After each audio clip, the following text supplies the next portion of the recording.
নমস্কার বন্ধুরা, আজকে আমি তোমাদের সঙ্গে শেয়ার করব পাবদা মাছের রেসিপি। প্রথমে পাবদা মাছগুলোকে কেটে ধুয়ে পরিষ্কার করে নুন, হলুদ, লঙ্কার গুঁড়ো আর তেল দিয়ে মেখে গরম তেলে ভেজে নিচ্ছি। তেল দিয়ে মাখার ফলে ফাটে না।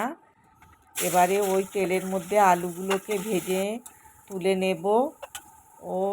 আর ওই তেলের মধ্যে এবার তেজপাতা আর থেতো করা রসুন দিয়ে একটু ভাজা ভাজা হয়ে এলে পেঁয়াজগুলোকে দিয়ে দেব। পেঁয়াজগুলো ভাজা ভাজা করে নিয়ে টমেটো দিয়ে দিলাম, কাঁচা লঙ্কা, আদা দিয়ে একটু রান্না করে নিয়ে লবণ, হলুদ গুঁড়ো, লঙ্কার গুঁড়ো, জিরে গুঁড়ো দিয়ে ভাজা আলু দিয়ে জল দিয়ে ঢাকা দিয়ে দিলাম।